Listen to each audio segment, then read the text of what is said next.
It's a perfect transition for, market of a central subway.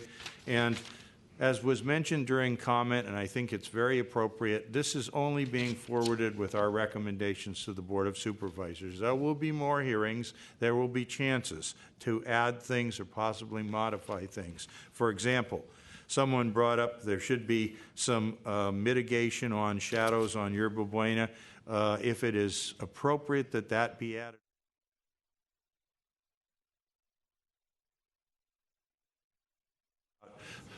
Stabilization funding, again, there's a region, our public officials who actually control the purse of the city, more directly than we would. Certainly that's a plan where that could be brought up if it's felt that is something that's advisable. And as was mentioned before, the development agreement, it is binding. The obligations pass with the property. And certainly many people have and do reside in Soma. Many people of many different ethnic groups. Many of them are people of Filipino descent, and they should probably have some sort of a heritage district. But again, this is something that can be brought up, and this project has no bearing one way or another whether that happens. In fact, that it has become an issue that was discussed during these hearings. It probably will forward the momentum for such a thing to be established. And then the question was brought up about the Soma Youth and Family Zone, and there are only two parts to that, as everybody knows right now. It's an overlay. It's not a zoning district that controls the usage on there, but rather it does say that if you build housing on an alley only, you have to have a higher degree of affordability in return for more height. And then it also deals with a number of things that are demanded to be by conditional use. And many of these things make perfect sense, but some of them, might be a little bit cumbersome for this project. If we had a restaurant or bar needs a conditional use, and in addition to the conditional use that's being granted, but everything in this plan conforms, either is not applicable to the Soma Youth and Family zoning, or it complies with it. So, there are parts of things that might not want to be approved in here. Certainly those could always be added on as things we may want to have conditional use to allow. And, we've already talked a little bit about the code compliant project, and what was advanced to that would be a project with stumpier buildings that aren't very aesthetic and not as much open space, not as much or no parks, and no preservation of buildings. So anyway, I think this is an excellent project, and I am very much in favor of it, and I will see what other commissioners have to say. Commissioner Moore. Just for the record, I would like to ask Mr. Guy, who has the deepest standing in the project, to briefly explain the youth and family zone, the length that this special use district has existed, as well as that there is now an overlap between the 5M project, which is a recent project, and that particular zone, just to make sure that we all properly understand that. Sure, and if I could actually have the screen up, I think there's a very good summary here. I apologize, I don't know the exact date of adoption of this zone, but there's two components, as Commissioner Antonini had noted. You'll see on the right column there, extra affordability requirements under certain circumstances. And then the other package of that SUD is kind of a higher level of scrutiny for a certain batch of uses, being liquor stores, amusement arcades, bars and restaurants, adult venues and nightclubs, movie theaters, parking lots and garages, and religious facilities. The question, I'm sorry, perhaps I did not properly phrase my question. I wanted to see the boundaries. I apologize. I want to see the boundaries. Those are some of the implementation tools.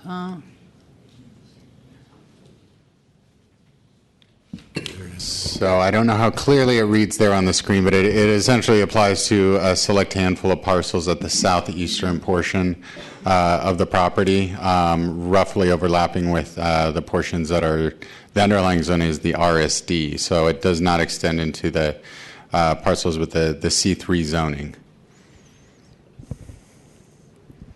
A correct description, though, is that the youth and family zone is a rather large area of which the 5M project takes a small bite. That is, I think, the proper description. Is that correct? That is correct. Thank you. Thank you. That is all I wanted to hear. Thank you.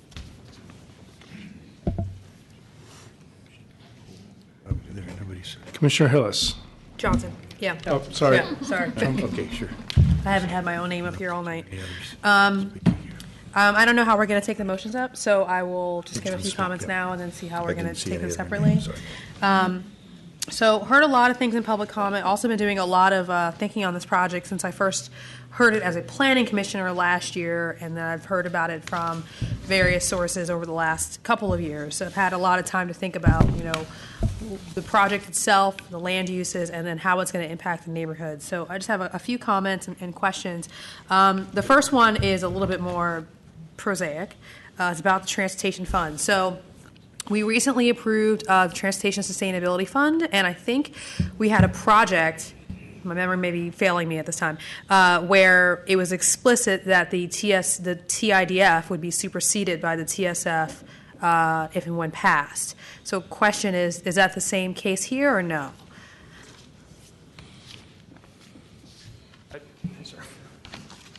Good evening, Peter Albert, MTA. And Ann Topier she worked really closely with me on this understanding. What's unique about this project, this is the only project I've ever worked on where TIDF and TSF were happening together. Yeah. The difference for me that's most meaningful is that TIDF typically is a choice that MTA makes. So the money goes to MTA's citywide purposes often.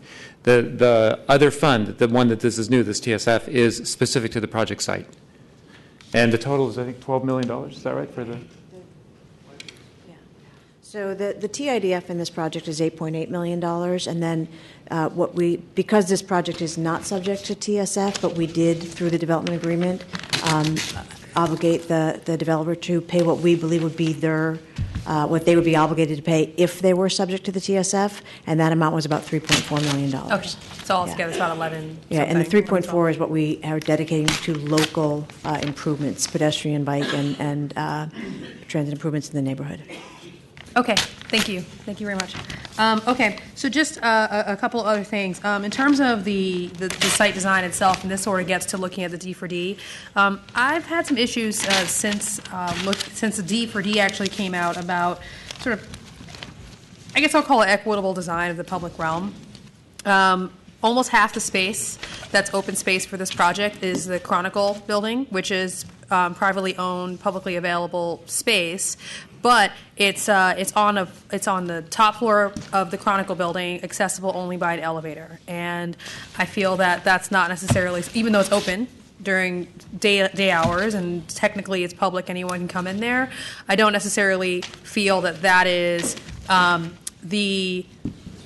the best option to have sort of equitable open space. You really want to have something that's welcoming to everyone. And so my suggestion there on D4D, and I think this will come back more maybe to the planning director when he looks at the actual design for the open space, is to sort of limit some of the programming in Mary Court to make sure that open space is truly available, free, open, and welcoming to all those on the ground floor. I don't think there's a lot that we can do about access to the Chronicle building space because it is on the third story of a building, and so you have to get up either some stairs or an elevator or some other way that sort of funnels people. But I do think that we can sort of counteract that by sort of limiting some of the programming in St. Mary's Court just so that we have space that is clearly just open and available for anyone who wants to come and be there and doesn't feel exclusionary to anyone who doesn't feel like the programming is maybe not for them or otherwise seems otherwise exclusionary. And that's something that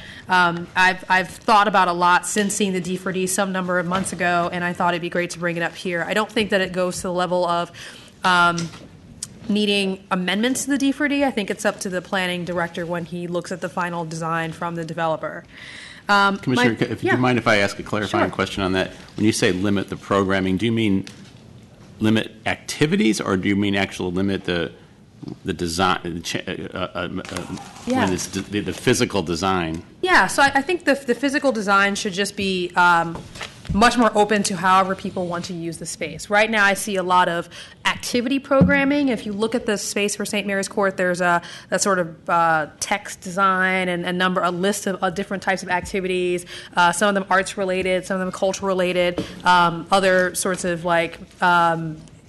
different sort of physical activities and games and things that people can do. And it's sort of, when you look at the design that's just on the paper, it takes up that entire space, which sounds like fun mini amusement park, but I don't necessarily feel that it's the most open, particularly when the other half of the open space of that project is on the third floor of a building. Thank you. Yeah, so again, we didn't see actual design, like where the bench is going to be. That's not part of the D4D, but I think that's something philosophically to think about as it comes to you in the future. My more major points, I've asked myself this question a lot. Do the things that I hear from public comment and hear from the community groups actually have anything to do with the land use decisions that we have to make? And my answer in my soul when I think about it is not really. I am very deeply concerned about neighborhood stabilization, both economic and in terms of small business and entrepreneurs, as well as residential, and keeping the culture and the residents that are there and keeping that diversity there. Anyone who knows me knows that I spent a long time thinking about all these issues on the Hunters Point project, and I have railed against affordable housing lotteries in a lot of different ways that sometimes I think that we harm ourselves in keeping diverse neighborhoods. But when I think about, okay, well, how do you do anything about that? I don't see changing the physical design or anything about this project fixing that. I think these are things that potentially there are some options that I think the Board of Supervisors should come up with for the development agreement, and I think there's probably also legislation that needs to come up in parallel with this project that can help with that. And a couple of ideas come to mind. Certainly, I think that there should be explicit support for small businesses in the area, whether that becomes part of a Filipino heritage and cultural district or something that's more general. I definitely think that should be explicit.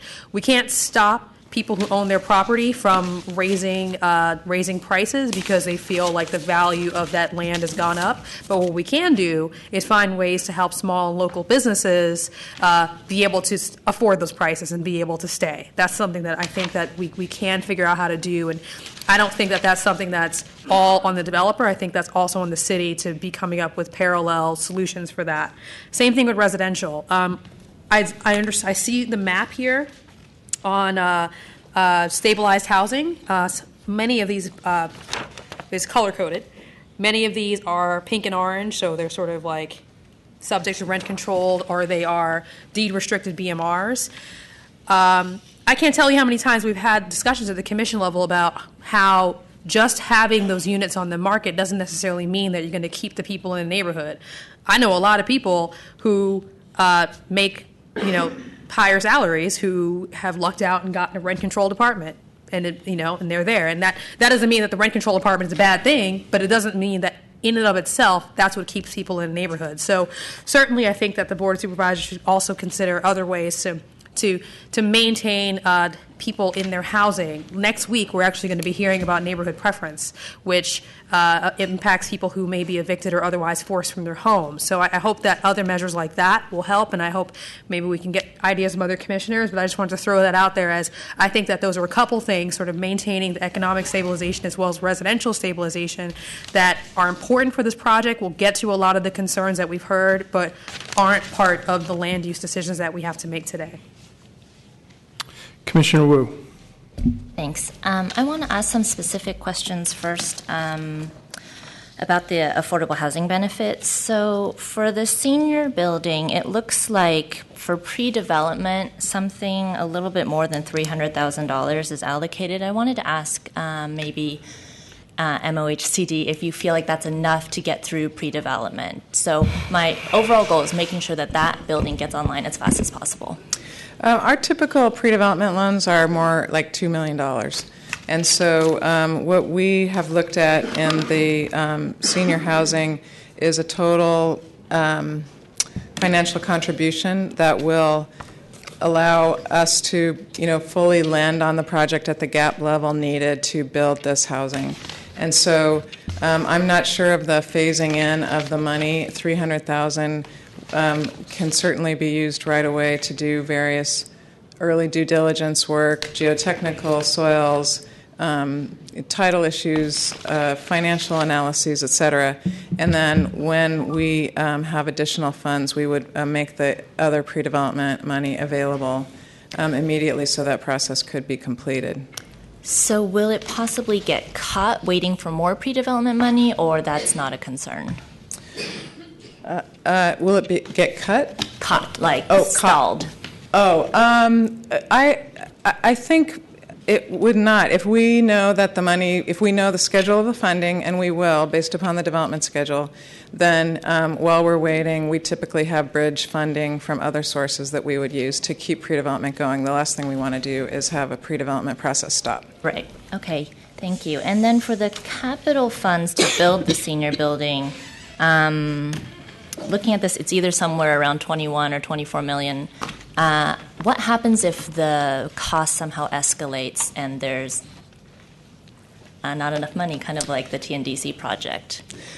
We face this on every single deal that we do, and sometimes we have cost savings, and sometimes we have to put more money into our projects because there will be a site condition or cost of materials and labor goes up. So we have sized the gap at 21.1 for vertical construction plus the value of the land at a level for senior housing that we feel is conservative.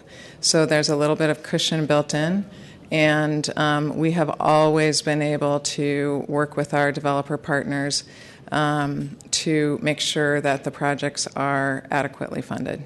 Okay, thank you. So I have a lot of thoughts, but I'll try and pull them together. I want to make some comments more generally about planning department, planning staff, planning commission. I think that, there is a question. What is the role of planning staff or planning in the city?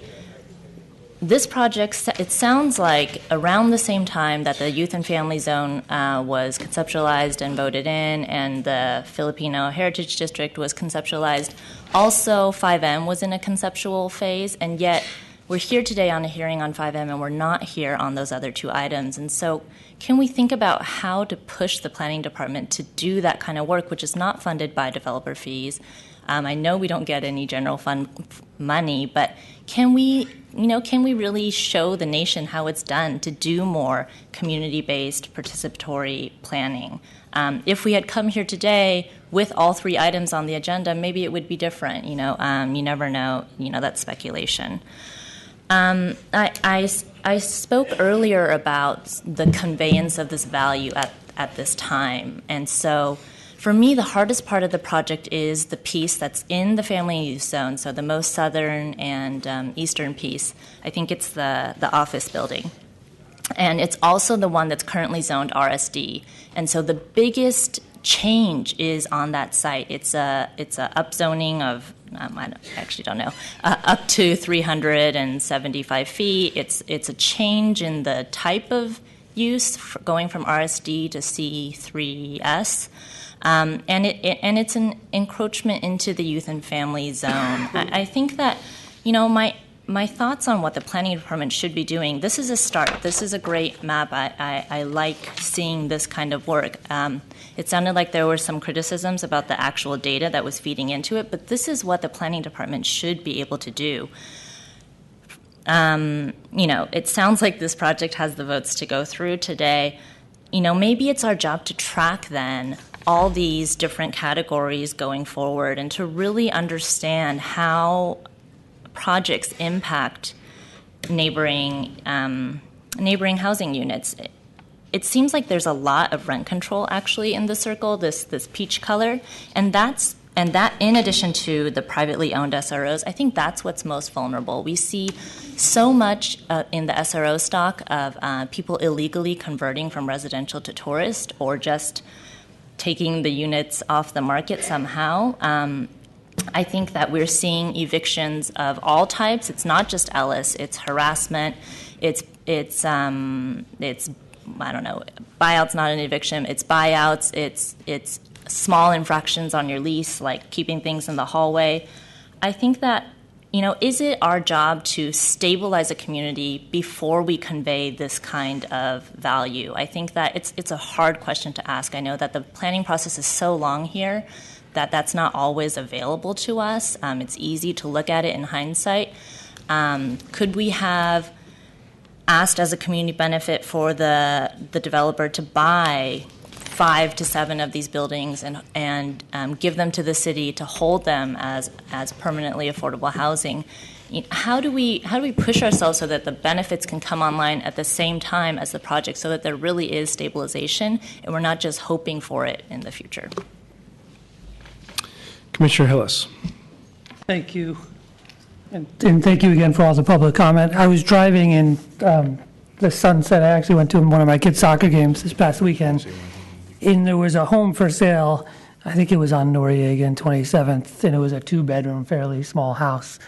And I looked it up to be curious as to what it would cost, and it was $1.5 million. And I'm sure that's a home that 10 years ago would have sold for $300,000 or $400,000. And that's an area that's not being developed yet.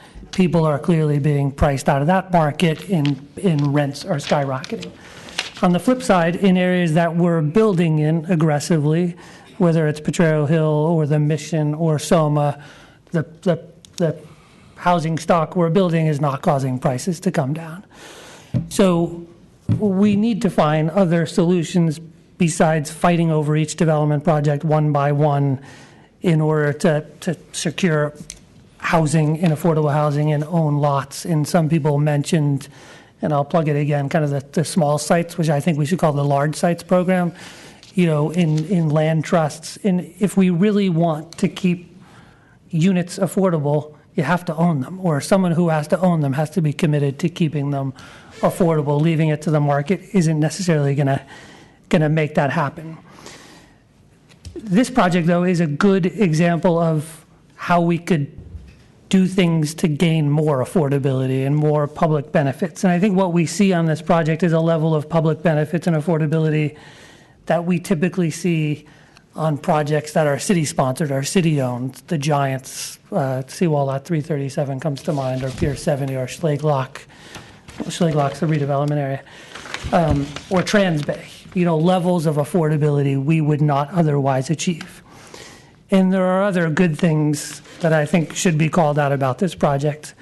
The arts component and the fact that Cast owns the building. Again, it's not someone saying they're going to put studios on the ground floor. It's actually someone, a nonprofit who's committed to the arts, owning and controlling that property. And I think that the director of Cast was here, but just wanted to encourage them to think beyond, typical arts organizations and kind of look to the neighborhood first when they're looking to fill that space. I think the open space is great in this project and much needed in District 6. There's not enough of it, and I think, it may be small, but things like Hayes Valley, Hayes Green work great. They're in areas surrounded by retail and commerce, and they're great used open space. The transportation fees are obviously great. I'm glad we moved to the preservation alternative. There aren't direct evictions or displacement, whether it's PDR displacement or housing evictions in this project. We could debate whether it would cause additional displacement, but I think, again, the key comes back to the affordable housing component. The way we're going to stop displacement is by controlling the property, whether it be through BMRs or 100% ownership of sites, or providing funds to TNDC to build out their project. That's going to give us the ability to control and build the affordable housing. One question on the affordable housing is when do you anticipate this? Why was senior housing selected for this site? Is there a process that the community was involved in? Is there a process that can be? Is that definitive? And then 2, you and I worked on Octavia Boulevard, where we got 50% of the land to be affordable. One thing that frustrates me is when I drive by Parcel O, a big site, there's no affordable housing on it yet, and that transferred quite some time. So I want to make sure, if we're saying this is 33%, it's not all the market rate housing and then the affordable housing 10 years from now. Is this prioritized in Mo's queue, or are there funds available for it? So just for the record, Parcel O is in pre-development, Great to hear. and we're going to a start big site. construction in about 12 months, so Great. we're doing the architectural drawings now. I can't speak to the early community process, so I will defer to my colleagues, but I know from the physical constraints of the site, it is suited for the smaller units, but at a high unit count. So senior housing is perfect. We have a need for senior housing. We have a need for very low-income senior housing. We're going to be able to do a 20% homeless senior component on this site. So it lends itself physically very well and fulfills a need. Eddie Taylor's ready to go. It's shovel ready. So we have cap and trade funding in place. We have Mo CD loan commitment in place. We have an an application to the state, a second application that's in place. So when the money is available, that's going to be able to go. And we are not going to have the long phasing that you saw in Octavia Boulevard, which, the reasons for that were many, but those conditions don't apply here. Sure, and I know funding is always an issue, but just going back to that site, there is a provision in the DA or somewhere that allows Mo to sell that site if need be. Can you explain that, or I don't think I've ever heard of a case where Mo has actually sold a buildable site. Sure. Sorry. Yeah, please. So the provision in the DA allows Mo to after due diligence, determine that if they do not want the site, that the developer would then pay the cash value of the site to Mo, and they could purchase another site in SOMA to build the affordable housing. Okay. And so it's based on Mo's determination whether or not they determine the site to be appropriate for. But just to I want to be very clear that there isn't an ability until Mo controls the site to do the complete physical analysis of the site. So that provision is there only if something is found on the site that makes it unbuildable. I don't believe there's any other reason. Mo wouldn't just decide it doesn't like the site. This is because until the city controls the site, we cannot dig into the ground and look at toxics and all that. And our preliminary idea and our preliminary reports we have don't show the potential for there to be too many problems like that. But the city needed to negotiate an out just in case, which is if we decide not to take the site, we get the cash value of the site, and we also get all of the other money that we would have gotten to develop the site. Okay. So, but Mo's done some level of due diligence to determine that the site's buildable and feasible for senior housing. The level of due diligence that can be done before you control the site has been done, and we are fairly confident that there's nothing out there that's going to spook us. Okay. So then a couple other questions related to the DA. I brought this up last time, and I think there were changes about kind of retail on the ground floor versus kind of active office space. Can someone show what's kind of allowed, what's anticipated, and kind of walk us through on the ground floor? And my biggest concern is active retail along the open space on Mary Court.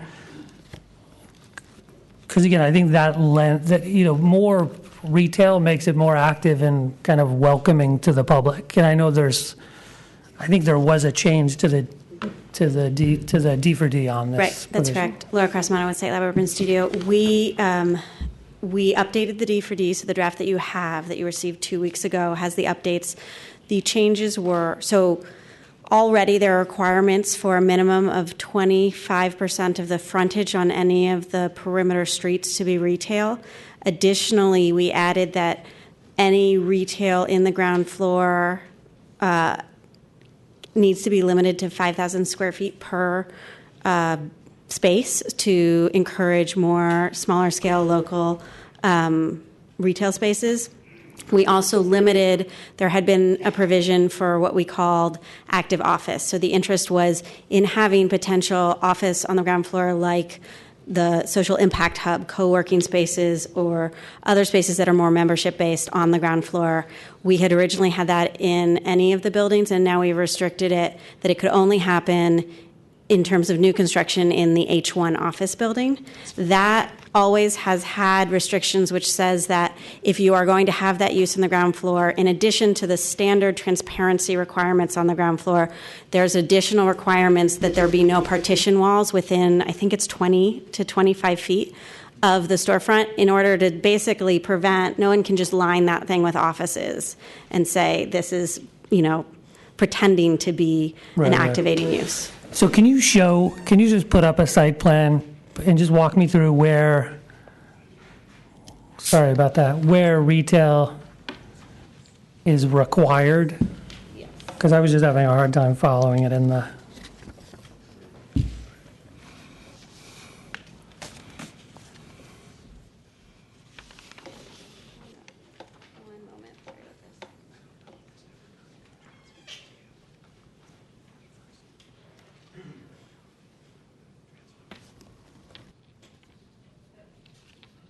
Can we show the Computer, please. computer?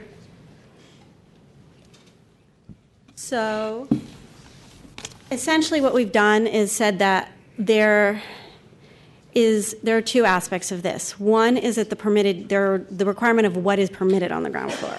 And so on the ground floor of the 2 residential new construction buildings, there is only permitted essentially retail uses. There's no office permitted. You can have like the residential lobby, you could have some residential amenity spaces, say, on those ground floors, or you could have other community serving uses.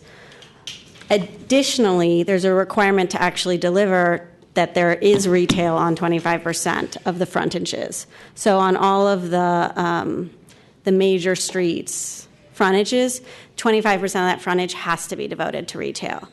Then in the new construction buildings, they're permitted to have what they have currently. It's certainly encouragement for retail, and there's a little bit in there now, and there's, you'll see, I think in the conditional use applications, the proposal follows about this drawing, which is that there's more of a retail use in the Examiner as well, which has an awesome double height space there.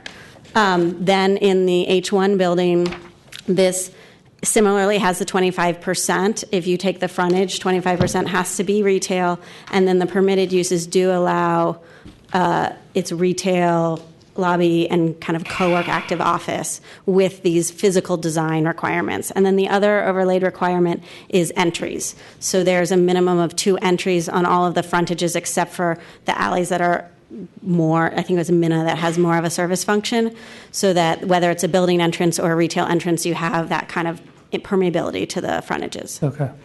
And then where are you, are you around the open space? Yep. The interior open space. Is there a plan or requirement to do some retail along that? So essentially, it's a tricky thing because the open space is actually bounded by a lot of existing buildings. So it's kind of the chicken and egg there to promote that. So they don't necessarily, the 447 Minna and the Cameline building actually don't have their entrances directly in, but there's an interest and an idea that they will support it regardless. They're immediately adjacent, and also there are ways that the walls can be used. And then the, let's see, there the Examiner, you'll see in the conditional use that will be provided as a retail space of some sort. And then the public elevator is also required to be here, so that also creates a component. And then in this building, I mean, pretty much the only thing you're going to permitted to have is retail. And the intent is kind of restaurant cafe to also serve that. And then the circulation of the H1 building is also aligned to the open space. Okay, thank you. Sure. And then just a note on, I mean, the reason we can get these public benefits is obviously we're allowing for an increased level of development potential. And while some parcels are upzoned and some are downzoned, the overall impact is a significant level of additional development potential that allows us to, and the developer, to fund some of these benefits. In that leads to taller buildings that weren't necessarily on the west side of Fifth Street. And that to me is the biggest hurdle. I mean, we're trading public benefits for additional development potential and height in this case, which I think works. And I think Director Ram gave a good talk the last time we met about kind of how these heights work with what's happening in Yerba Buena as well as what's happening on Van Ness Market, and how kind of the skyline will be altered, but that this site can take the height. And I appreciate that the height is kind of on the eastern edge of these parcels and kind of helps protect the other uses that are in the alley. But I want to be clear that I don't think this is precedent setting. I mean, I think it's unique to this because it's a large site in a densely developed neighborhood that could actually take height, that we're not looking to upzone parcels in the Mission where the Eastern Neighborhoods Plan was done in order to get additional public benefits or affordable housing. I mean, it's a fairly unique space that can do it, and I think this works here. The one building where I think is the most impactful is actually the Howard Street building, because of the large floor plate, and because as you come down Howard, there's relatively low-rise buildings, and then that building. And I want to talk just about, because I see in the discussion or in the D for D, there is a setback along Howard, and I don't know at what level that is, but is that a required? Can someone talk about kind of the height and massing of the office building along Howard in what's being done in the D for D to kind of respond? Because that to me is the most contextually sensitive building of these. Gloria.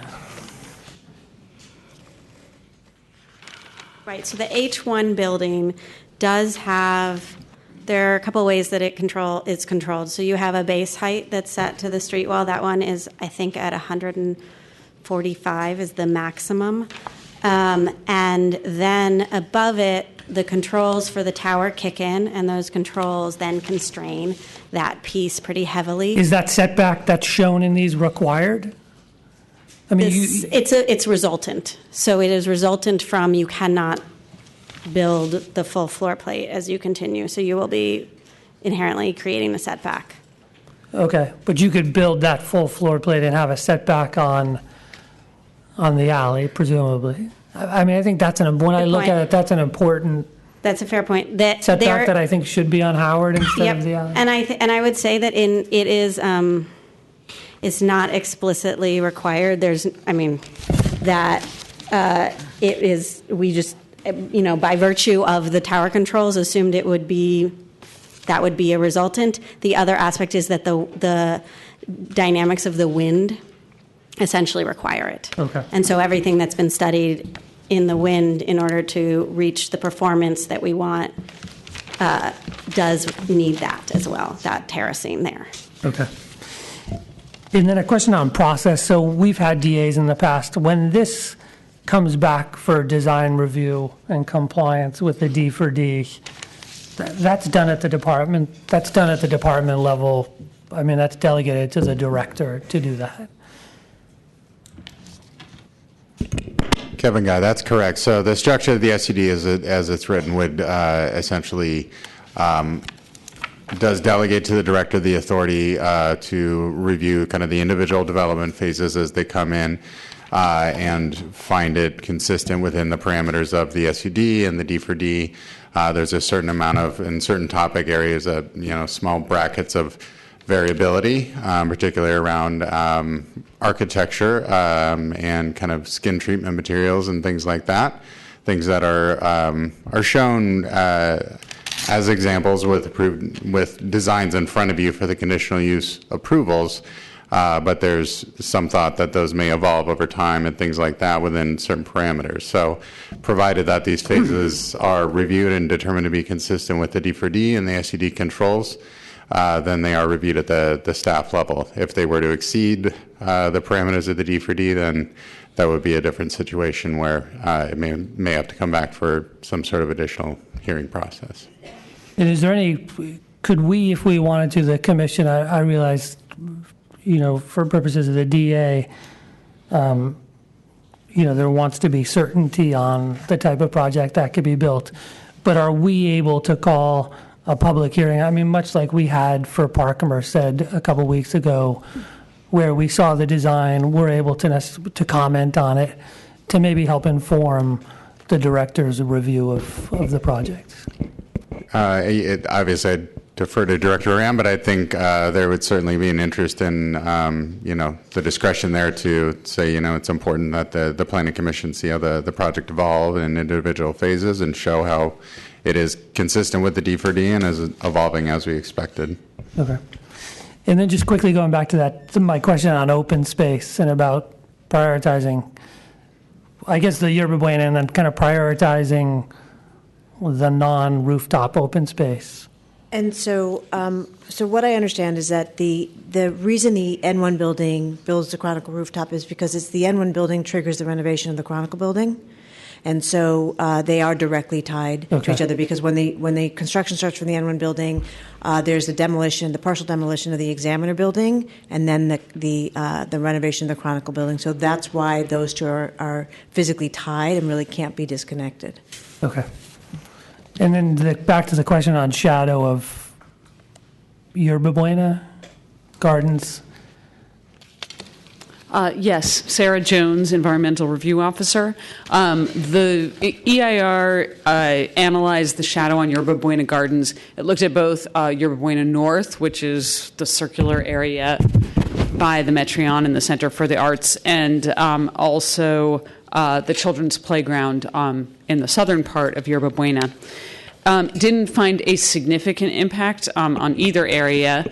I'll cover Yerba Buena North first. In that situation, on the worst case days, the revised project, we did further shadow analysis once the project was revised. So the revised project would cast new shadow over, on the worst case day, 8.2% of the open space. That would be during mid-afternoon hours, and it's in the late fall and the winter. So the shadow is cast during those winter months. The overall shadowing of Yerba Buena North would be 0.09% of the theoretical annual available sunlight. And so that would be the shadow situation. The conclusion was that it was a relatively small amount at a time of the year and time of day when the park was not, or when the space is not heavily used per the observations, and it wasn't significant. For the children's play area, the revised project would cast net new shadow on 29% of the play area. On the worst day, that would be 0.17% of the theoretical annual available sunlight total. So that net new shadow would occur in the late afternoon in the fall, winter, and spring. It would be over a period of about 1 hour. This is the worst case scenario time. The portions of that area that would be shaded primarily would be the area near the carousel and the entry stairs. And then 1 hour after sunset, the new shadow would hit the eastern edge of the play circle and the circular lawn area. Again, given the amount of increase over existing condition and the times of year and what would be shadowed for the most part, the overall conclusion was that it was less than significant. So the open space that's being provided under the project was not being provided as any mitigation for any significant shadow impact on Yerba Buena. Thank you. Commissioner Antonini. Yeah, just a few things on the project. One reason why I find it's extraordinary in its excellence. Everybody's mentioned the $73.5 million in contributions across the board, and there's no reason for me to go into each individual one, but certainly significant, like $12 million to transit, which is something everybody is concerned about. We certainly need a lot of funding, a lot for child care and schools, and also youth development and workforce development. Areas, not small amounts, 3, 5, 7, 10 million in all these things. And double the required open space, which is very impressive. And even if you consider the Chronicle building is probably around half of that. I don't know what the exact breakdown is. Maybe it's a little bit less or more, but you still are providing the required amount in permanently open space in the Mary Court area and the other open space. And I was very impressed, maybe it's a result of this project taking 8 years to develop, how everything is sculpted to minimize the wind impacts and allow as much sun as possible to get into the open spaces of the building. So I am in favor of the siting of the buildings, even the office building space, which looks like a logical place to put it and fits into the tower separation issues as well as the wind exceedances and the shadow issues. So I think it's extremely well designed, and very much in favor of the project. Commissioner Richards. I guess question for staff or for the project sponsor. We heard a lot today about youth and family zone overlay, and I actually pulled the legislation that authorized it. And it said that it's intended to expand the provision of affordable housing in the area. So I think we're covered there with the 33% over what a code-compliant project would do if it's even residential. But also says it's intended to protect and enhance the health and environment of youth and families by adopting policies. And some of those policies were conditional youth authorization, as we saw, for several types of what they called incompatible uses with youth and family. And there was also something that was struck out in the legislation that never got through around unit mix requirement for families, larger size units, 2, 3, 4 bedrooms. There was a 20-20-20 requirement, 2, 3, and 4 bedrooms.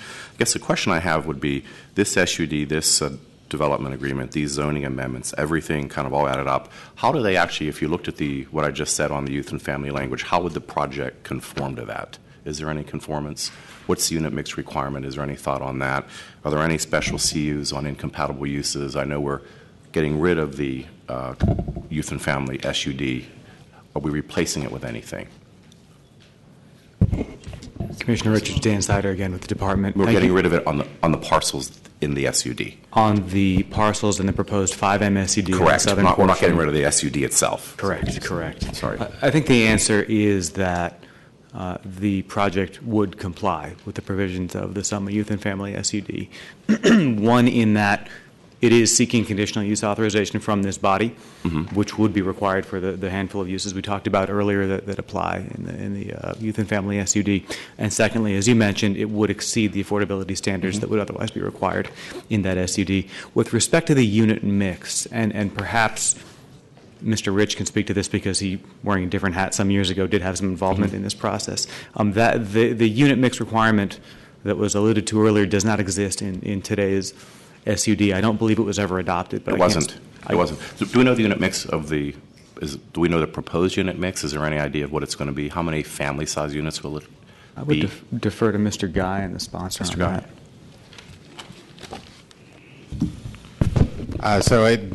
Ultimately, I think those precise mixes are to be determined. I should note, however, that built into the SUD is a requirement for a minimum of 4 dwelling units per floor. So that would actually suggest trying to achieve a certain minimum density and leverage all the benefits of this location in particular. I don't know if the sponsor has any more thoughts about conceptually what they're thinking on Unimix, but that's definitely one of the items that I think would evolve with the project over time, kind of in response to conditions at a given time of a given phase. Sure. Maybe before we ask the project sponsor, can I have one other question? If I wanted to open up a liquor store or an adult arcade in this 5M SUD, would I need a CU?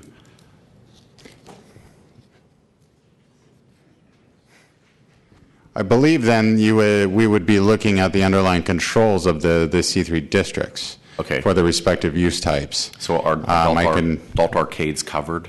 I can say pretty confidently, I believe that adult entertainment type uses, those things that would maybe be considered, most of a concern in terms of incompatibility, would require CU. I can't speak right offhand. I could do some research. Okay. Can't speak right offhand I'm interested for in all of those uses. Sure. I mean, I'm sure Forest City is interested in making this project not, I guess, incompatible uses for the residents living in the towers with all these kind of lesser desirable uses, but I want to make sure that we're not allowing that as a right.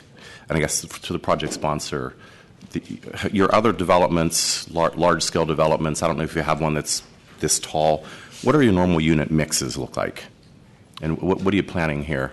Well, we have estimated, of course, a unit count. For N1, as an example, it's about 400 units. So if you take the gross square footage and you divide it by that, you can see that building is really targeting larger 2- and 3-bedroom, more family-sized units. Great. The M2 building is a real mix between 1, 2, and some 3s. But that is the general unit mix. And in the M2 building, we modeled it after some of the controls in Market Octavia of just trying to get more of those 2-bedroom size units and a minimum amount of 2 bedrooms. So we've modeled it about 40% 2 bedrooms. Okay, great. So that's something I think, if and when we make the motion, that I'd like to at least include in a finding or a recommendation. One other question I have is, we've met several times, and your intent was not to have formula retail in the retail spaces. You were going to strive to do local serving, locally owned businesses. Would you object if we asked for a CU for any formula retail in the SUD? We would not object to that. Okay, great. Thank you. One other question. I apologize. This came up I had conversations with the folks in the community. A child care facility, have you ever considered that? We are looking at a child care facility. There is some open space requirements around child care and related to certain areas and so forth that we need to work through the technical issues around. But we were looking at that for the N1 building, and it's still somewhat in the works. Okay, thank you. Another question I have, or another thought I have, and I think this kind of goes with what the great work the department did. Thank you very much. I think that's it. I might have one more question later. I have a lot of notes. I'm sorry. To Commissioner Johnson's point, I think there is an interest in the small business and the potential displacement for it. I want to make sure that maybe Mr. Sider and staff could also try to do a census of the small business to make sure that we understand what exactly there as a baseline, and we can actually keep track over time. The tech hub space, is it zoned PDR? The tech hub space? No, is it? What is it? Is this just in the C3 district? I believe it's along Howard Street, Commissioner. Is that right? I thought it was on the. Okay, yeah. I believe it's in the RSD zone portion of the property. Okay, so that if they wanted to come back, there would be no issue with that. That's allowed in the development agreement. Correct. Okay, thank you. Transportation, I'm just going over my bucket list of items that I had from the last 5 meetings. I did look at the traffic simulation that Mr. Albert and his staff put together. It actually looked really good. I had bigger fears about what the backups were going to look like. I'm not saying it was perfect, but it did show some of the backups that I did observe. We did look at cars coming in and out and deliveries based on kind of the rate. So I'm very much more comfortable with that. I think I'm referencing the letter that Livable City had sent, although that wasn't in the EIR. There is $12 million coming for transportation. There's some pedestrian realm improvements. There's the mid-block crossing and then the closing of what we called the pork chop, which actually showed it actually had a good effect on the simulation. The parking ratios, we're talking about this being on a major transit corridor, Central Subway, Paul Street, Muni, and BART. What is the parking ratio resident to Peter Albert from NTA. So, and I have to back up in case I'm saying this wrong, but I've worked pretty closely on this. Sure. The parking ratio for the residential is 1 for 2, right? One space for 2 units. That's standard at C3. That's a co-compliant. They could by CU go up to 0.75, but they didn't. Excellent. Thank you. The other comment I have, I'm elated that the preservation alternative was chosen. I was a big proponent of it. The Dempster Building, the Carmeline Building, and the Chronicle Building, even though it's not a registered landmark, I think this is fantastic. We did trade density buildings spread over more area for height, and I think that allowed us to get to this preservation alternative, which I fully supported. I think we're also creating 48,000 new square feet of open space, parks. Some of it on the 5th floor. We're going to have to see how that all works out. Highline was used as an example when I questioned the project sponsor. There were some other ones, so I'm making that leap of faith. One of the speakers did mention about the responsibility of the Chronicle building and the programming and planning of it. Where does that? Who owns that? Where does it fall? Is it the project sponsor, or is it in the development agreement? The programming and the planning of the open spaces. Chronicle Building will be owned by the project. It's owned by the project sponsor, Okay. and the programming will be done by the project sponsor. Okay, is there any community planning process for the programming of it, or will it just be decided by Forest City based on all that they've gathered? Yeah, I think the Forest City is open to community Okay. input on all of the, on open space for the. Great. That might be one of the recommendations that we make for further pursuing. One of the speakers did hand in a rather ominous-looking model about where the shadows are going to fall on the actual project open space here. This one kind of caught me. Do we have a shadow simulation on what that would look like?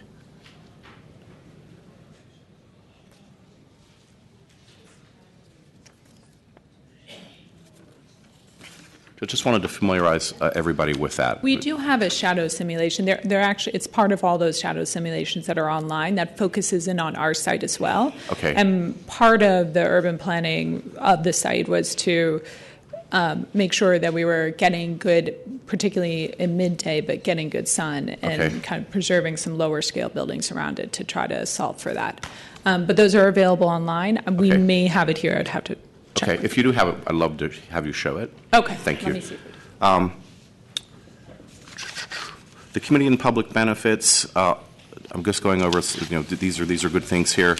Clearly, there would be a doubling of the monies that would be recouped through this rezoning in this SUD, $73 million versus $34 million. There is an $11.5 million, 5M community benefit fee. I think one of the recommendations I would make would be that at least the stabilization fund, CAC, which represents the community, can take a look at that and offer recommendations on how that would be spent, or at least prioritized. Any thoughts on that? Would that be something you folks would be open to? I guess staff's recommendation on that would be, since, as was pointed out by one of the other commissioners, that falls in the category of a community benefit issue that's not really land use related. So because we know that the Board of Supervisors is likely to have its own sort of thoughts and tweaks to this, I think what we would recommend is that the relationship between the stabilization fund and the community benefits from this project be sort of thought through at the Board of Supervisors level rather than at this level, and you could make that recommendation. Okay, great. And the public and the community can certainly weigh in on that. Great. One of the other items that came up today many times was the Filipino Cultural and Heritage District, getting that over the line. I know San Francisco Heritage submitted an estimate on what that would take. I think they priced it out at $300K, and I think that covered a lot of what the speakers were talking about today, was understanding it, hiring a consultant, dimensioning it, coming up with recommendations for it.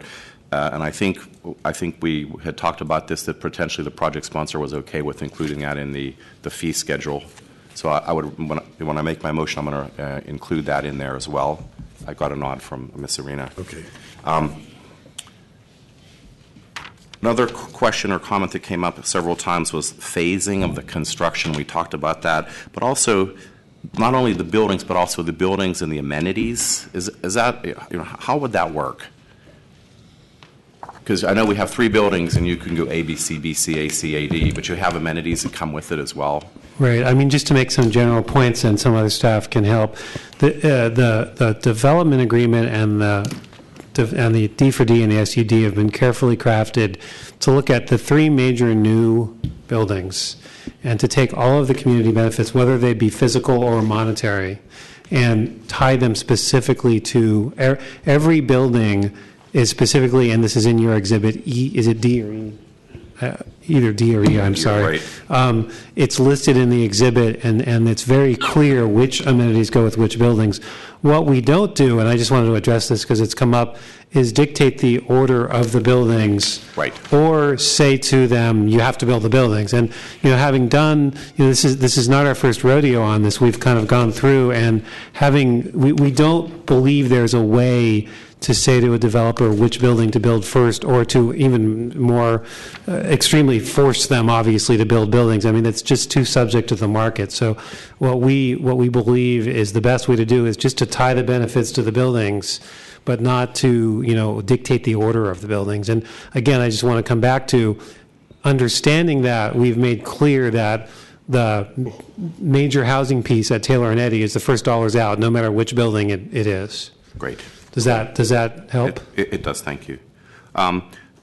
From the arts point of view, I know the Arts Commission met sometime this week, and there was an issue with displacement. They had a study. I don't know if there's anybody from the Arts Commission here, but I think this is a good project in terms of providing stable space for the arts. But we did hear some people who dissented, who said that they weren't part of the invitation or part of the conversation. Can anybody comment on that? There was a woman specifically who was on, I think, a 6th Street organization. How are some of these other organizations going to be allowed to participate in this benefit?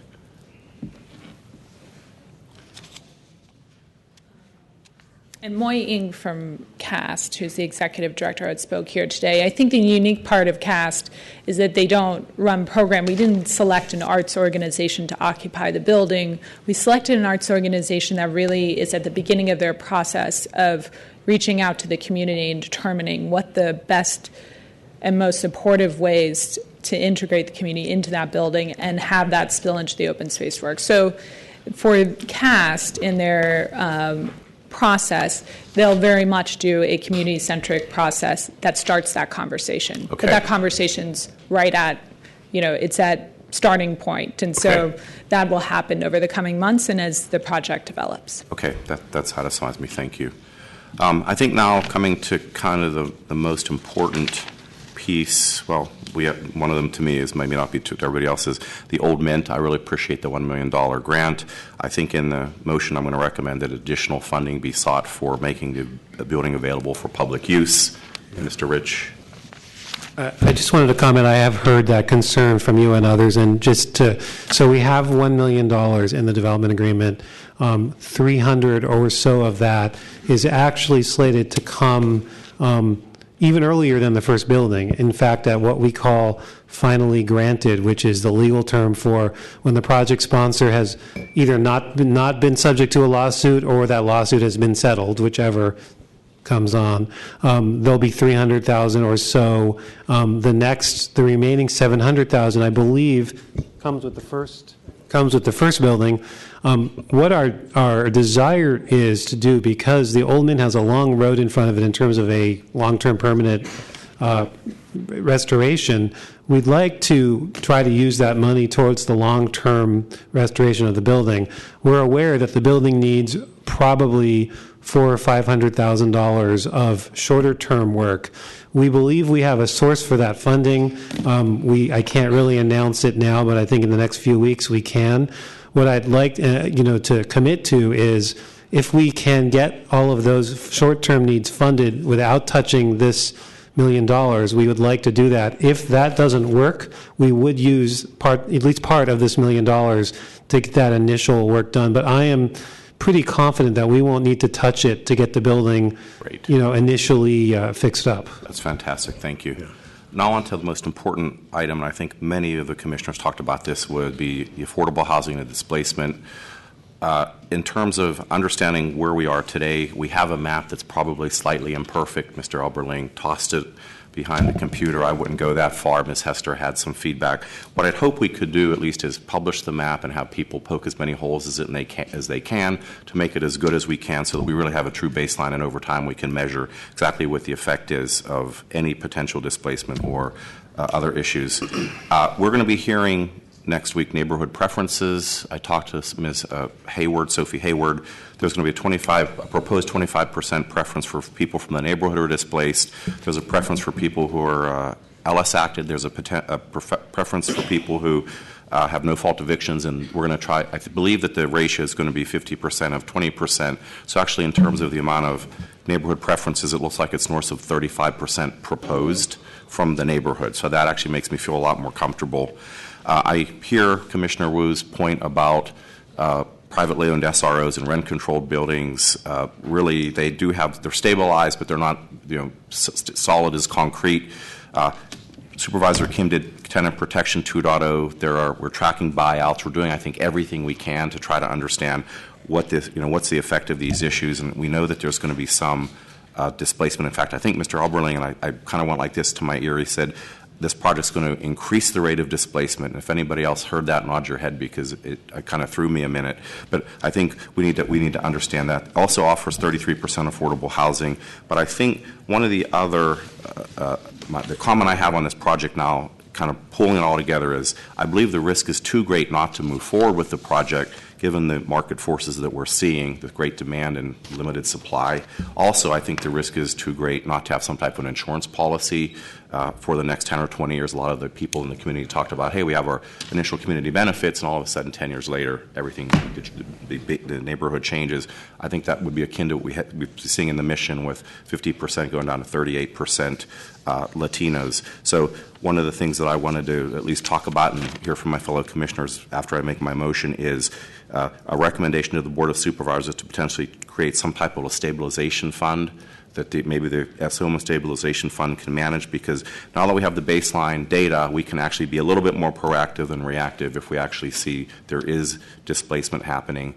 Again, I mentioned the Ted Egan report I think could be a bit different than the mission. This is one very big project in a very small immediate area of a quarter or a half mile. The mission study was over the entire mission, which was a much larger area. I hope that it's not the case, but I think an insurance policy would be a good idea. And I think to Commissioner Johnson's point, we should recommend that something like that be established if we start seeing rates of displacement.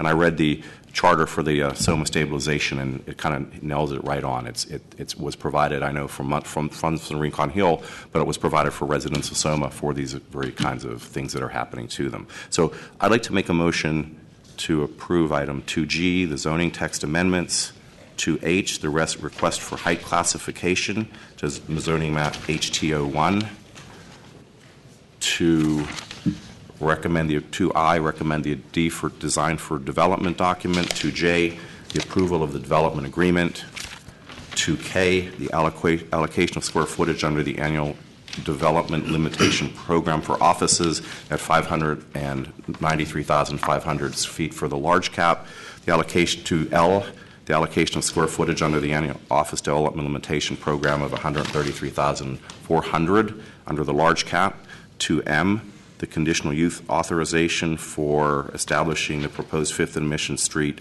special use district to demolish the to M, the language in there, to N, the conditional use to convert 40,000 square feet of basement storage space to office use with an existing building containing 133,400 square feet of office uses, et cetera. To O, the conditional use to partially demolish and reduce the 106,900 gross square feet of office building to approximately $21,800, et cetera.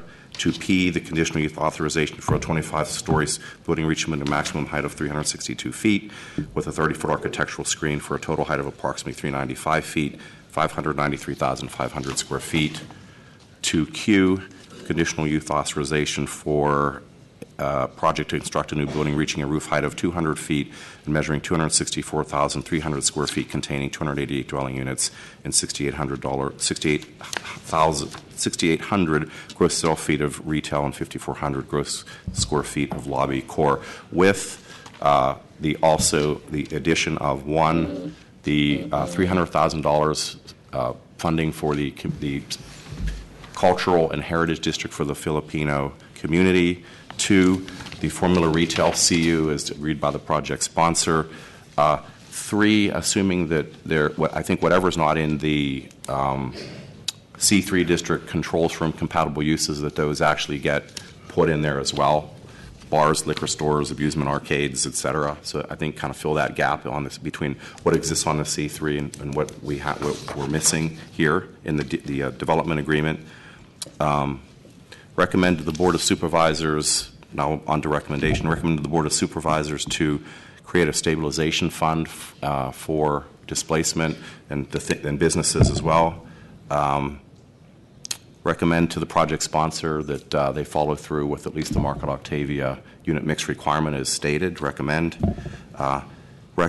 that the department continue to work on the survey of the stabilized buildings, that we have a time of first a building permit pulled, we have a snap the string, 1, 2, and 5 year look back, and also at the certificate of final occupancy. I recommend we do that so we can see over time what's happening.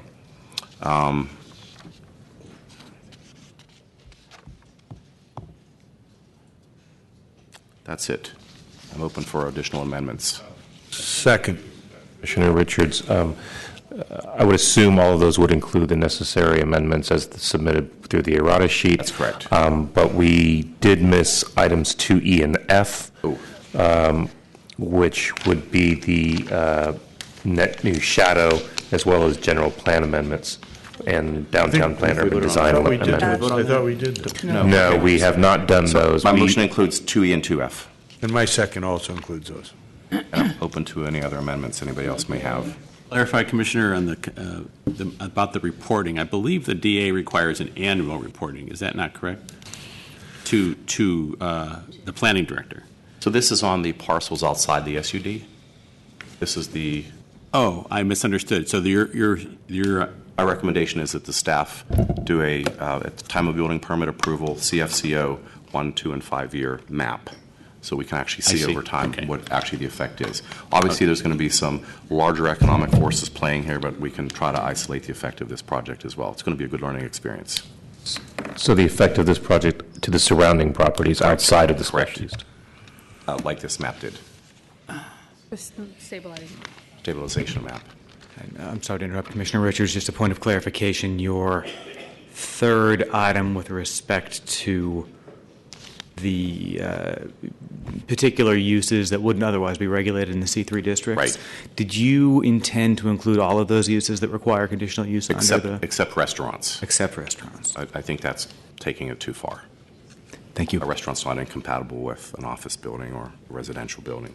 And I'm sorry, Commissioner, not to be too specific, but capital R restaurant per the planning definition code or limited restaurant? Full-service restaurants is defined in Section 890.92. I would exempt, and that was it. 890.92. So the difference between the youth and family controls and the C3 controls, I want to fill the gap. Thank you. Yeah. I'm okay, second. Great. And that the project sponsor explore the child care facility, as we had talked about, which she's open to. Recommendation that the project sponsor continue to work with the community on a child care facility. Thank you, Secretary. That's a motion. You're a second? Seconder, yeah. Okay. Commissioner Moore. Mr. Sider, could you please clarify for the record, at least that it's in the record, that items 2G and 2H are not part of the packet, but that there was an error and that they were basically brought forward in under a different item that is 2F? Sure, that thank you. people are not a misunderstanding of how those two were combined. I think it would be wise to read that into the record. Thank you for identifying that, Commissioner Moore. The agenda does contain two separate sub-items with respect to 2G and 2H, one being a zoning and map change relating to uses generally, and the other being related to heights. There is one single draft ordinance in your packet, and there is one single draft resolution that would recommend approval of that ordinance in your packet. Those two sub-items on your agenda are connected to each the single proposed ordinance and proposed draft resolution. While I have you there, I have a technical question, if you don't mind. You are asking that the Planning Commission recommends to the Board of Supervisors map amendments as well as figure amendments, which are part of the downtown area plan. And while I understand your map amendments as they relate to height, the question I have is bulk control, upper tower volume reduction, separation between towers. Why are you trying to amend those as well? I'm going to defer to Kevin Guy on that one, Commissioner. Thank you. Commissioner Moore, so there are several exhibits in the general plan that are essentially copies of regulatory maps and figures in the zoning code. So where those particular aspects of the project in terms of zoning and what the D4D expects, there are companion sort of exhibits in the general plan that would also need to be amended in concert so you don't have a conflict where we've amended the zoning to enable the package of bulk controls and zoning regulations contemplated by the D4D, but then you're in conflict with essentially the same graphic for bulk control or tower separation in the general plan. Have you created new power separation and new upper floor volume reduction diagrams in your D4D? Yes, so the D4D does include for certain buildings kind of customized controls, particularly for the N1 building around those topics. Or I'm sorry, the H1 building.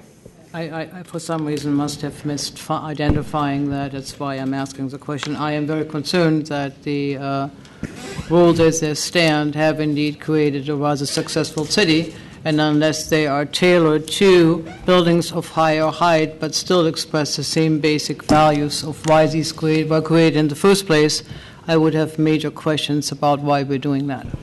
I would just want to add, just to clarify, though, that the amendments would be kind of in the general plan for those exhibits just surgically limited to referencing the D4D and the SUD controls for this particular SUD and project site. So these are not broader amendments that could be utilized without all of the other sort of controls and safeguards around design built into the D4D. I have another technical question. For wind reduction, you're creating a rather specific architectural configuration to deal with that. How can you codify that, particularly when you do not know that the building will be designed by the same architect or will contain even exactly the same use? So the wind studies that were done in preparation for the EIR contemplated the general massing that you see before you in the D4D. The level of change, there could be some level of change to buildings as they're implemented, but those are contemplated as primarily architectural type changes within certain parameters and boundaries set by the D4D, so not the kind of things that would necessarily make dramatic changes in wind conditions. My understanding and working on wind issues, and perhaps Ms. Jones can articulate a little bit better, but my understanding on wind issues is that it's generally not material changes on a building facade that would affect wind so much. It has to be much more dramatic movements and massing that would be not what's contemplated by the D4D. In other words, the presumptions that went into the D4D and the EIR for the project would yield the wind outcomes that were anticipated in the EIR. But you know that the proposed configuration of the adjoining building to the Intercontinental takes a very specific form in forms of slots or grills or whatever you want to call it in order to create the desirable wind reduction that is indeed the basis for the EIR recommendation, which would mean, if I perhaps ask Ms. Jones, that the performance criteria was a level of reduction which is set by that particular prototyping would still have to be delivered even if the building changes.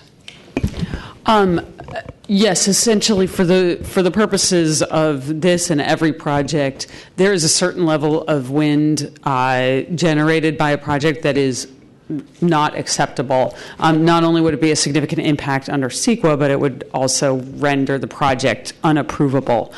This project went through the wind tunnel multiple times because there were high winds that were generated by the interaction with the buildings. So the massing, shapes, articulation of the building as specified is what is necessary. There would be, if there were to be deviation from the aspects of the building that were incorporated into the wind model, that would need to go through further review to make sure that those things could change. But treatments that do not substantively change the articulation would not have the potential to change the wind impacts of the building, and so those could be refined and evolve through the process. But yes, the aspects of the building that went through the wind modeling that were tested cannot change without further modeling. Well, the interesting thing here is that it is Intercontinental, which is the culprit, and the building which is proposed is supposed to help alleviate the severity of impact and actually diminish them, not totally eliminate them, but bring the velocity down. That is my understanding of what was, is that correct, Ms. Arena? Yeah. Yes. But what we want to make sure is that even if there are changes, that the building would deliver that, because I consider that to be a very important and positive contribution, which we would not want to lose, and that's why I'm asking you, should anything else happen by a different developer or whatever. Yes. A performance-based commitment. Yes. Thank you. Okay, Commissioner Hillis. Just two quick questions. The neighborhood preference ordinance that Commissioner Richards referenced, is that applicable to this project? And just can you assure us how that would? We introduced, Kate Hartley, we introduced the neighborhood preference legislation to the board in June. It's going to appear before you next week. And should it pass, then it would be applicable. What it does is create a preference for income-eligible people who live in the neighborhood, and that's defined as the supervisorial district, also with a half-mile radius of the project.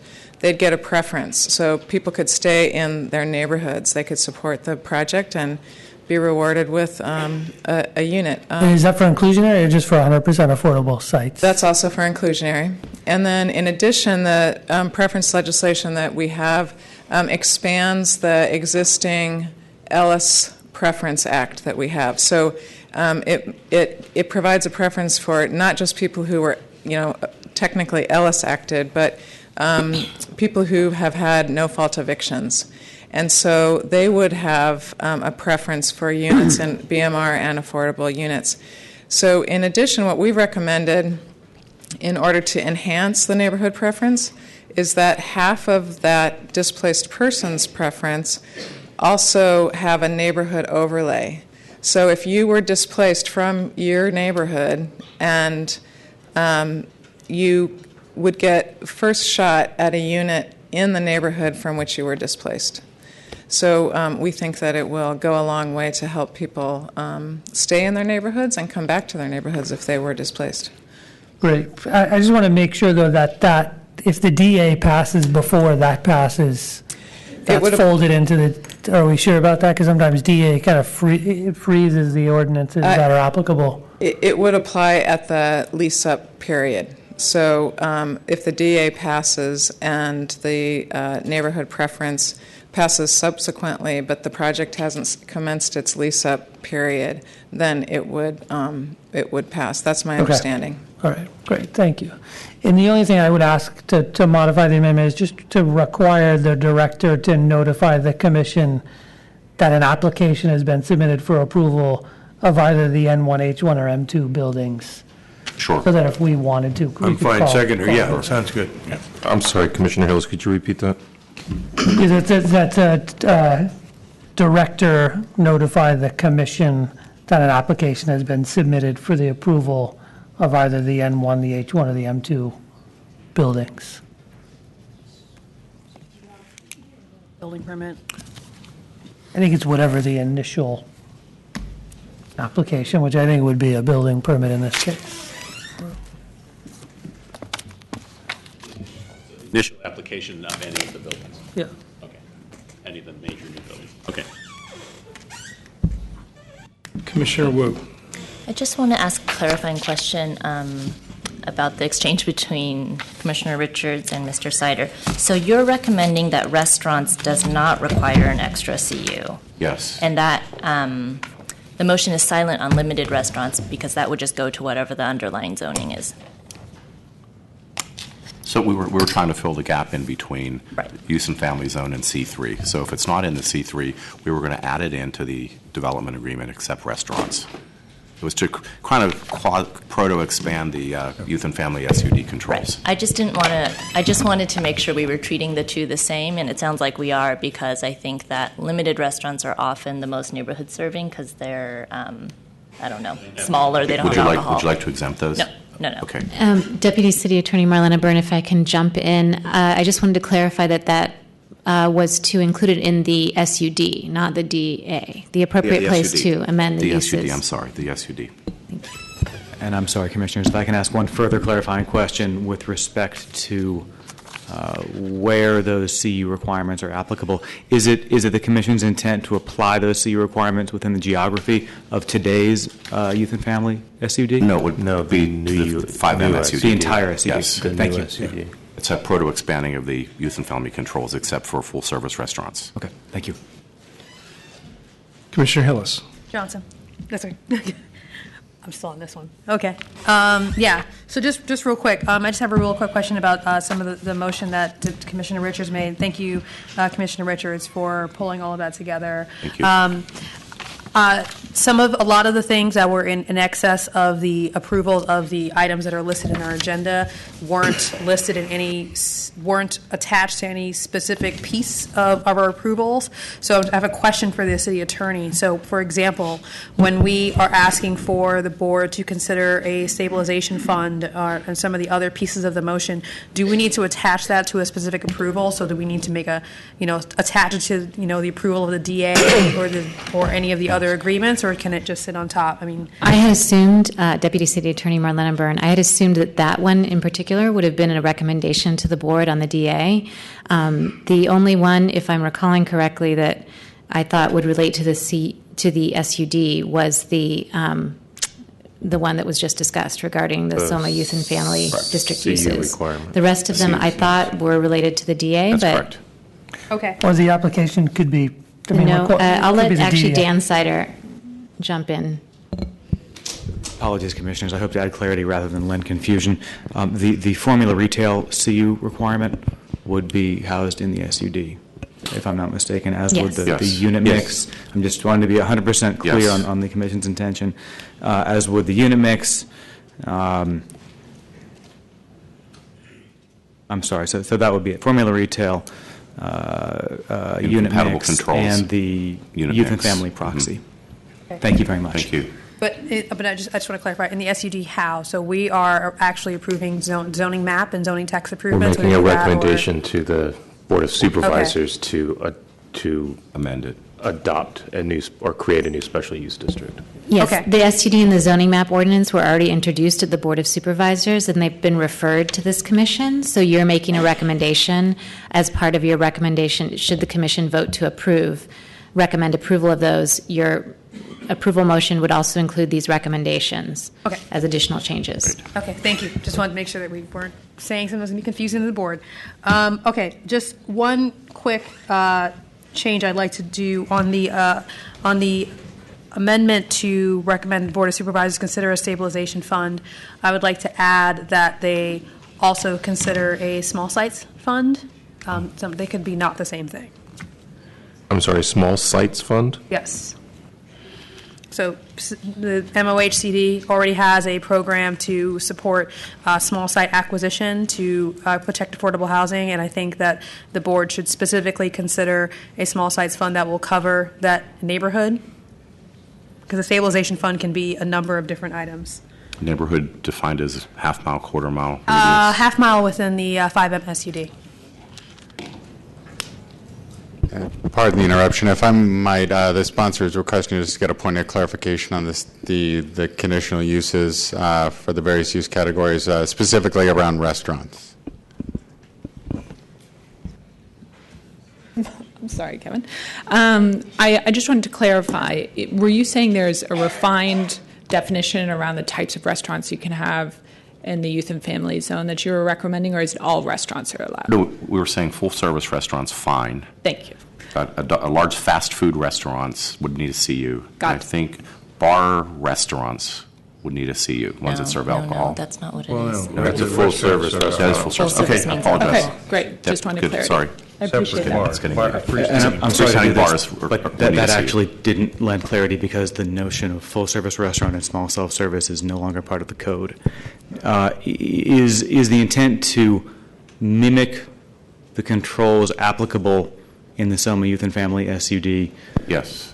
Accepting restaurants as specified in that section? Yes. Okay, I mean, thank if you. Michael Minna wants to open up a restaurant, we shouldn't require a CU. I mean, it's a full-service restaurant. Well, it would presumably have a liquor license, which would Okay, mean... then that would apply. Okay.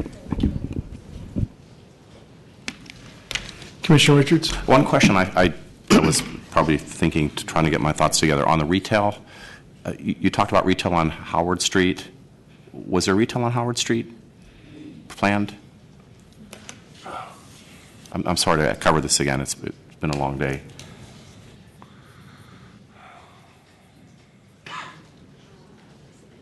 So on Howard Street, there's essentially a requirement for the building that there be 25% of the building's frontage be retail. It's Right. not specifically located on Howard Street, but there are 2 entries required on Howard Street that are for pedestrians. So Okay. So, yeah. so the type of retail on Howard Street would be like small carve-outs? I know you haven't mapped it, but what is your plan? On Howard Street, it could be a range. So I think that we saw that if it were true retail, it has to be limited to 5,000 square feet. So it could be anything, from a cafe or food serving to being, clothing or, Sure. dry cleaning. Would generally the frontages mimic what we have in our neighborhoods now, like a 25-foot frontage back? We do have a typical bay structure is about 25 feet. We have a requirement for that to have that kind of modulation, that be represented, but as retail could take up a Two couple of spaces. those bays. Okay, Yeah. thank you. Commissioner Wu? Do you want to go first? I hate to do this, but I'm not sure there's clarity on the restaurant issue. Yeah. Is your intent that a full-service restaurant with alcohol should not have a CU or should have a CU? If the alcohol requires a CU, fine. I wasn't. No, the alcohol Oh. doesn't. That's. So I think Help me here. there's 2 categories, right? There's restaurant, which has alcohol, and then there's limited restaurant, which doesn't have alcohol. So the choice is to either require a CU or not. But if you put the CU on just the restaurant, anything that has alcohol has to come to the commission. No, but that's not your. No. The way I understand it is that Commissioner Richards is trying to meld the youth and family zone into the special use district's Correct. conditional use controls, except restaurants. Right. Correct. That's what I So heard too. that basically everything that's a conditional use in the youth and family zone becomes a conditional use authorization requirement in the new special use Correct. districts, with exception to restaurants. That's correct. So, As defined in the youth and family zone. Correct. so a restaurant service. So just to be clear, that includes restaurants with alcohol that would not require CU under your Yeah. proposal. Yes. Okay. Thank you. Sorry. Oh, I know. I wanted to respectfully have a discussion about Commissioner Johnson's suggestion. I think it's really tricky to start doing small sites programs per neighborhood. I think that there is a need across the whole city. One recommendation we could give to the board is to fund the small sites program at 10 times what it is currently. All the money is spent for the year already, I understand. If I could, Kate Hartley, we do have a very active small sites program. We have pre-spent our money for 16-17 fiscal year. Additional funding would be great, and we have criteria by which we prioritize the applications that come in, which includes heavily impacted neighborhoods where there's a lot of displacement. So I think that South of Market is one of our large our active small sites locations. So I do think we have the infrastructure in place already to very well serve South of Market, and we could use additional funding. Okay, I'll just say something. Thank you. Yeah, I totally agree with that. I think the one thing I would take away from what I would say is just taking away the part about half mile within the 5M SUD, but I still think that the board should consider funding the small sites program, not generally, but as part of their discussion about this project. And knowing that Soma as a neighborhood is already sort of at the top of the list, and there's a lot of small sites that I know would probably be prioritized within this area. I'm sorry, Commissioner Johnson, so that's just recommending that the Board of Supervisors consider a small sites A fund? small sites fund, and cross out the part where I said within a half mile of the 5 MSUD. So just to consider a small sites fund in general or in this district? We could increase the small sites fund, yes. So there is a small sites fund, so consider increasing the small sites fund. Increasing Funding goes up. general fund allocation? I mean, I'm not sure where. Funding for the small sites acquisition. Increasing the funding for small site Acquisition program. Sorry to put words in your mouth. Thank you for everyone for putting words in my mouth. Well, yeah, but yes, increasing the funding for the small sites acquisition fund. Not part of the motion, because it's a great thing, because SOMA's probably already top of the list. Many of these small sites will probably be prioritized based on the way that the program's already structured. So that's just a finding. That's a recommendation. That's a recommendation. Yes. Got it. Thank you. I heard just a finding. Okay.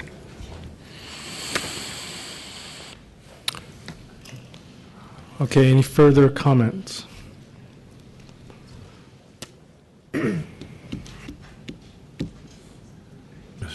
Wow, really? Okay. I'm a little behind here, so I'm just trying to clarify my notes. I got a lot of scribbled and scratch outs here. So, Commissioners, there is a motion that has been seconded to adopt findings to authorize the allocation of cumulative shadow limit for Botica Park to the project, to adopt a recommendation of approval for the general plan amendments of various maps and figures within the downtown plan, urban design element, and south of market area plan, to adopt a recommendation for approval of the zoning text and zoning map amendment, as well as the height reclassification, approve a design for development document, adopt a recommendation to approve a development agreement as amended to include a $300,000 towards a Filipino cultural heritage district, to increase the funding for small sites acquisition fund, establishing a stabilization fund for residential and commercial displacement,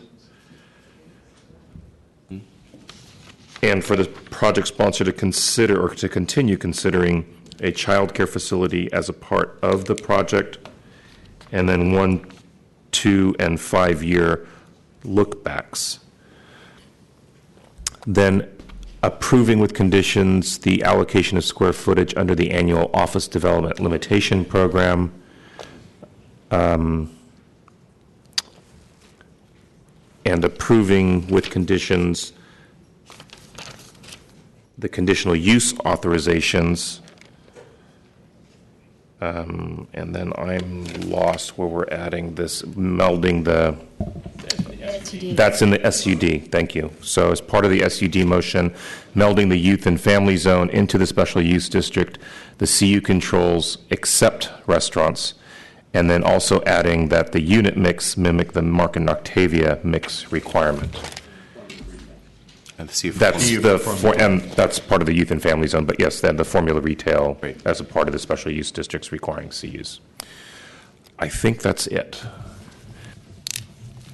On that motion, Commissioners. Second. Good. Did you call it conditional uses for the last three? I'm sorry? Oh, as amended by staff in the errata sheet. Commissioner Antonini. Aye. Commissioner Hillis. Aye. Commissioner Johnson. Aye. Commissioner Moore. No. Commissioner Richards. Aye. Commissioner Wu. No. And Commissioner President Fong. Aye. So moved, Commissioners. Those actions pass unanimous, 5-2 with Commissioners Moore and Wu voting against. Mic check! Mic check! Congratulations! Congratulations! For selling us out! For selling us out! Congratulations! Congratulations! Spot zoning! For spot zoning! Commissioners. The commission's going to take a recess. Well, we should adjourn this meeting. Okay, yeah. And we'll take a recess before we start the next. Thank you. Okay, hearing. meeting adjourned.